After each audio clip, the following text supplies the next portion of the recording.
যে গল্প বলবো সত্যি কোনো গল্প না, পুরো গল্পের বেশিরভাগই নিছক আমার কল্পনা। আইডিয়া সব সত্যি, তাই এর গুরুত্বটা অল্প না। না না, পিথাগোরাস মহামুনি, চলো তার গল্পটা শুনি। 2500 বছর আগে সামোস দ্বীপের মধ্যভাগে জন্ম নেন এই মহালোক, ছিল সংখ্যাতে খুব ঝোঁক। সদমর্ত আত্মাও নাকি সংখ্যা মেনে চলে, শুনে অবাক লোকেরা যোগ দিল তার দলে। জ্ঞানের প্রেমিক তিনি নিজেকে বলেন, জ্ঞান সন্ধানে কত দেশ পাড়ি দেন। জ্ঞান পিপাসা নিয়ে, বুকেতে আশা নিয়ে, সাগর পাড়ি দিয়ে চলে যান মিশরে। কোথায় কি জ্ঞান আছে, কোথাও ওয়াইজ ম্যান আছে, ছুটে যান তার কাছে, শেখেন প্রাণ ভরে। তো একদিন রাতে মিশরীয়দের সাথে কি করলেন গুরু? গল্পের তো সেখানেই শুরু। This is a Pythagoras production. সরো তোমরা সরো, সরো তোমরা সরো, তোমরা কি যে খালি করো, শুধু জন্ম আর মরো, বলি কিছু তো একটা ধরো। তোমরা সংখ্যা বোঝো না, তোমরা সত্য খোঁজো না, নেই জ্যামিতির জ্ঞান, শুধু করো প্যান প্যান আর বড় কুট নামি, না বুঝেই পাপ নামি। উফ, বোর হয়ে গেলাম আমি। আমি বলতে পারি আরো, তার আগে বলো লম্ব আঁকতে পারো? সেই কথা শুনে একজন মিটি মিটি হাসে, সেও যে লম্ব আঁকতে বড় ভালোবাসে। পিথাগোরাস সাহেব, আমরা করি বলতে পারি কিন্তু জ্ঞান শূন্য নই, লম্ব কেমনে আঁকতে হয় দেখিয়ে দেব। আমাদের আঁকার পথ বড়ই অদ্ভুত, 12 গিটের দড়ি দিয়ে আঁকবো নিখুঁত। হ্যাঁ, 12 গিটের দড়ি দিয়ে লম্ব কেমনে আঁকো, এত কিছু জানি আর এটা জানি না তো। দেখাও তো দেখি কোথায় দিচ্ছ গোজামিল, ভুল জ্ঞান দেয়া কিন্তু পাপের শামিল। নানা গুরু ভয় নেই, শেখাবো না ভুল, 12 গিটের এই নিয়ম বড় বিউটিফুল। একখানা দড়ি নিয়ে সমান সমান ঘুরে, 12খানি গেট দিয়ে আসবেন ঘুরে ঘুরে। দুই মাথা বন্ধ, জোড়া দিয়ে রাখা, যন্ত্র এবার প্রস্তুত, রইল বাকি আঁকা। এমন ভাবে এবার টেনে ধরুন দড়িটাকে, এক পাশে 4খানা গিট যেন থাকে, অন্য পাশে 5খানা, আরেক পাশে 6, পুরোটা দেখতে যেন ত্রিভুজের মতো হয়। দাঁড়াও দাঁড়াও দাঁড়াও, 4 5 6 মিলে 15 তো হয়, 12-এর হিসাবটা তো মিলবার নয়। নানা গুরু না, নানা গুরু না, নানা গুরু ঠিকই আছে, দেখুন ভালো করে, কোণার গুলো 2 বাহুতে কমন কিন্তু পড়ে। এরই মধ্যে লম্ব কিন্তু আঁকা হয়ে আছে, 4 গিট আর 5 গিটের 2 বাহুর মাঝে। হ্যাঁ ওই তাই তো, তাই তো দেখি আজব ব্যাপার, দেখিনি তো আগে, এমন কেন হলো মনে বড়ই প্রশ্ন জাগে। সেই প্রশ্নের উত্তরটাই খুঁজতে হয়তো গিয়ে পিথাগোরাস তার সেই উপপাদ্য গেলেন পেয়ে। সত্যি আজব, সত্যি আজব এই পৃথিবী, নানান রঙের খেলা, তুচ্ছ ভেবে কিচ্ছুটিকে করা যায় না অবহেলা। শুধু দর্শক মন্ডলী, এতক্ষণ আপনারা দেখলেন ছোটদের র‍্যাপ সঙ্গীতের অনুষ্ঠান ছন্দে দ্বন্দ্বে আনন্দে। পরিবেশন করলেন ছোট্ট বন্ধু পিথাগোরাস ও তার দল। না, সিরিয়াস মোডে আসি।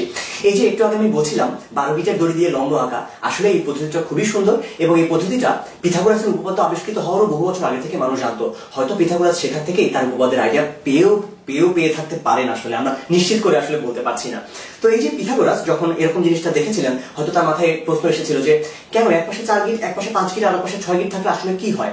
আমরা নর্মালি লক্ষ্য করি যে এক পাশে যদি 4 গিট থাকে, তার মানে আসলে মাঝখানে দূরত্ব কিন্তু আছে 3 একক। 2 গিটের মাঝখানে দূরত্বটাকে আমি 1 একক চিন্তা করি, তারপর আরেক একক, আরেক একক, অর্থাৎ এই পাশে 3 একক। ঠিক একই ভাবে এইদিকে দূরত্ব আছে 4 একক, আরেক পাশে 5 একক।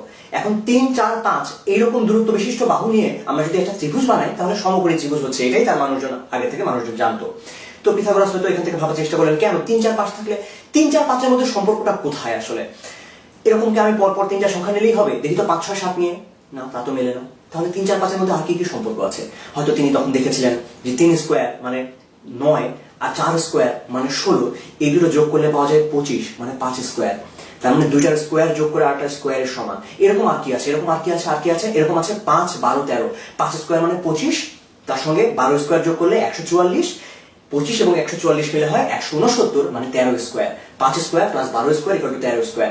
এখন তিনি এক বাহু 5, এক বাহু 12, আর এক বাহু যদি 13 নেন, তখনও তিনি দেখতে পেলেন যে হ্যাঁ এটা লম্ব হচ্ছে। তখন হয়তো তিনি বলে দিলেন, ও এই কথা, 2টার বর্গের যোগ করে যদি 8টা বর্গের সমান হয়, তাহলে সেটা সমকোণী ত্রিভুজ হয়। এটাকে আমি নাম দিয়ে দিলাম এটা হচ্ছে পিথাগোরাসের উপপাদ্য। না, আসলে ব্যাপারটা এভাবে আসেনি। এটা মোটামুটি নিশ্চিত, সমস্ত ইতিহাসবিদরা এটা নিশ্চিত যে পিথাগোরাস নিজে হয়তো এই প্রমাণটা করেনি।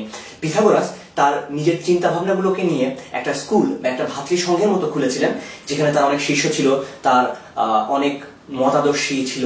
তো তারা যেটা করতো, পিথাগোরাসের চারপাশে থাকতো এবং তার কাছ থেকে জ্ঞান নেওয়ার চেষ্টা করতো এবং তারা নিজেরাও গবেষণা করতো। তো তারা হয়তো নিজেরা, তাদের মধ্যে হয়তো কোনো একজন শিষ্য তারা গবেষণা করে এই উপপাদ্যটা বের করেছিল, যেটাকে এখন আমরা পিথাগোরাসের উপপাদ্য বলি।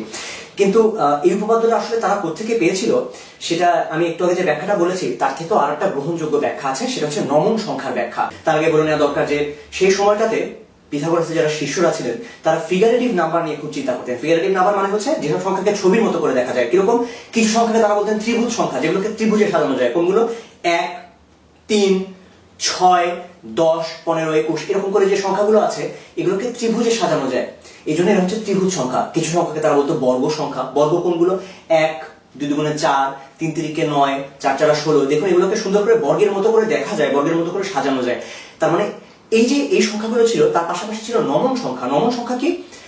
একটা বর্গক্ষেত্র নিয়ে আপনি বর্গক্ষেত্র চিন্তা করুন। এই বর্গক্ষেত্র থেকে যদি আমরা আরেকটা বর্গক্ষেত্র কেটে বাদ দিয়ে দিই, উপরে যে এলের মতো অংশটা থাকবে ওইটাকে বলে নমন। নমন সংখ্যা কোনগুলো সেগুলো দেখুন। একটা বর্গের ওই কোণা বরাবর যে একদম উপরের যে বাহু দুটা দেখা যাচ্ছে, এখানে যতগুলো সংখ্যা আছে এটা হচ্ছে নমন সংখ্যা। কিরকম? একের মধ্যে তো একটাই আছে, 1।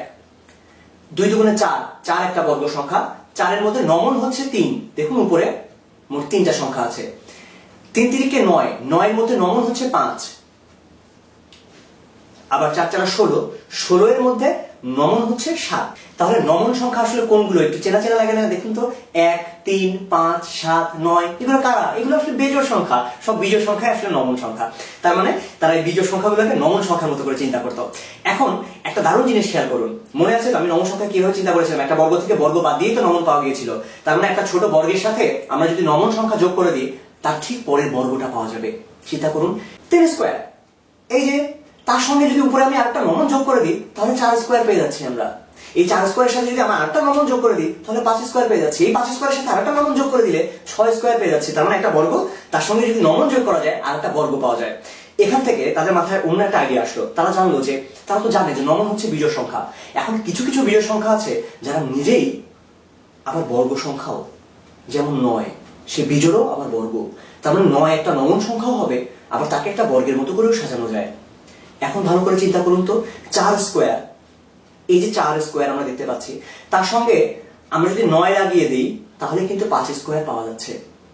তার মানে একটা বর্গ সংখ্যার সাথে আমরা যদি একটা বর্গ নমন সংখ্যা যোগ করি, যে বর্গও হবে আবার নমনও হবে, তাহলে তো আর একটা বর্গ সংখ্যা পাওয়া যাচ্ছে। যেমন 4 স্কোয়ার, তার সাথে 9 যোগ করলে আমরা পাচ্ছি 25। এই যে 4 স্কোয়ার, 9 মানে হচ্ছে 3 square, plus 3 square equal to 5 square. অর্থাৎ 4 স্কোয়ার 3 স্কোয়ার যোগ করলে 5 স্কোয়ার হয়। 4, 3, 5, এটা একটা অদ্ভুত রকমের ব্যাপার। এরকম আর অদ্ভুত ব্যাপার কখন হবে? এটা আসলে চিন্তা করে বের করা যায়। চিন্তা করুন যে আবার আরেকজনকে আমরা খুঁজি যে বিজোড় এবং বর্গ। আরেকজন কে হতে পারে? 25, যে বিজোড় আবার বর্গ। তাহলে 25কে আমরা নমনে সাজাবো। নমনে সাজালাম 25কে। তাহলে দেখুন ওই কোণাটা যদি বাদ দেই, উপরে আছে 12টা, এই পাশে আছে 12টা। তাহলে এই জায়গায় 12 একটা বর্গ আমি লাগাতে পারবো। তাহলে 12 বর্গ, তার সঙ্গে এই 25টা যোগ করলেই আমরা পেয়ে যাচ্ছি 13 এর বর্গ। 12 স্কোয়ার প্লাস 25 ইকুয়াল টু 13 এর বর্গ। কিন্তু 25 নিজেই আবার 5 স্কোয়ার, তার মানে 12 square plus 5 square equal to 13 square. আমরা নতুন আরেকটা জিনিস পেয়ে গেলাম। আমরা আরো কি বের করতে পারি? এই আইডিয়া থাকলে আমরা ইচ্ছে মতো অনেকগুলো এরকম বের করতে পারবো। দেখুন এরপরে আর কি আছে, যে বিজোড় আবার বর্গ। 7 7 49।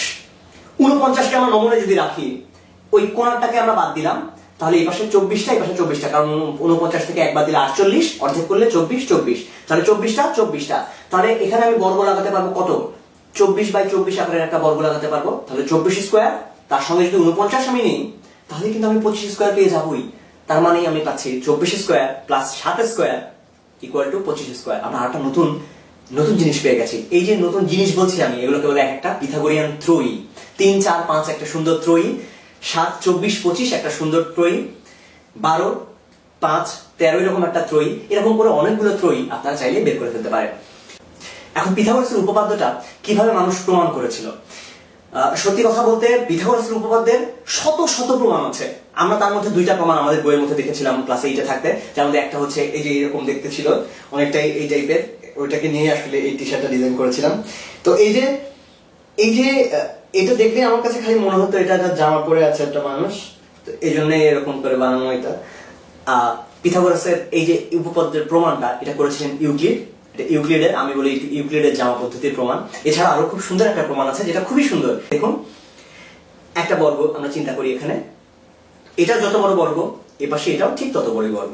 তার মধ্যে ধরা যাক এটুকু হচ্ছে এ, এই পাশে আছে এটুকু বি, আর এই যে অতিভুজটা এটা হচ্ছে সি। তাহলে আমরা এখানে দেখুন চারটা সুন্দর ত্রিভুজ তৈরি করতে পেরেছি। চারটা ত্রিভুজ এখানে আছে, এমন ভাবে আমি রেখেছি। এই ছোট যে পার্টটা এটাই তো বি, তাহলে এইটুকু হচ্ছে বি স্কোয়ার, এইটা হচ্ছে এ স্কোয়ার। তাহলে ফাঁকা অংশ অর্থাৎ ওই পুরো বর্গক্ষেত্রটা থেকে আমরা যদি এই ত্রিভুজ যে চারটা আছে তাদেরকে যদি বাদ দিয়ে দিই, তাহলে ফাঁকা অংশ হচ্ছে এ স্কোয়ার প্লাস বি স্কোয়ার। এখন এখানে চিন্তা করুন, এই পাশে এই যে চারটা ত্রিভুজ ছিল এদেরকে একটু সাজিয়ে রাখা হয়েছে। দেখুন, এই ত্রিভুজটাকে এখানে রাখা হয়েছে, এই ত্রিভুজটাকে এই পাশে রাখা হয়েছে, এটাকে এই পাশে এবং ওইটাকে আরেক পাশে। অর্থাৎ চারটা ত্রিভুজকে আমরা শুধু সাজিয়েছি আর কিছু করিনি। ফলে ফাঁকা যে অংশটা এখানে ছিল, এখানে তো ফাঁকা অংশটা সমানই হবে, কিন্তু এখানে ফাঁকা অংশটা কতখানি চিন্তা করুন। সি সি সি সি, এটা আসলে সি স্কোয়ার। তার মানে এই পাশে এ স্কোয়ার প্লাস বি স্কোয়ার, আর এটা সমান সমানই আসলে সি স্কোয়ার। খুব সুন্দর করে দেখে দেখে এই প্রমাণটা করে ফেলা যায়। ক্লাস 8 এর বইতে আরেকটা প্রমাণ ছিল মনে আছে, যেটাকে আমরা বিকল্প পদ্ধতি প্রমাণ বলতাম, ট্রাপিজিয়াম দিয়ে। এই যে প্রমাণটা, এই প্রমাণটা কি করেছিলেন জানেন? এটা করেছিলেন আমেরিকার 20তম প্রেসিডেন্ট জেমস গারফিল্ড। আমেরিকার একজন প্রেসিডেন্ট, তিনি একটা উপপাদ্যের প্রমাণ করেছিলেন যেটা সারা পৃথিবীর ছেলেমেয়েরা ব্যবহার করে। আমাদের দেশে আমরা এখনো আমাদের ঠিক ওই উপরের পর্যায়ের মানুষগুলোতে আমরা এমন গণিত মনা কিংবা এমন বিজ্ঞান মনা মানুষ খুব বেশি পাইনি আসলে। কিন্তু আমরাও স্বপ্ন দেখি একসময় যখন অনেক গণিত জানা মানুষ, অনেক বিজ্ঞান জানা মানুষ ওই জায়গাগুলোতে থাকবেন, তখন আমাদের দেশটা অনেক অনেক বেশি সুন্দর হবে। আমরা একটা সুন্দর সময়ের অপেক্ষায় আজকের পর্বটা শেষ করছি। ভালো থাকবেন সবাই।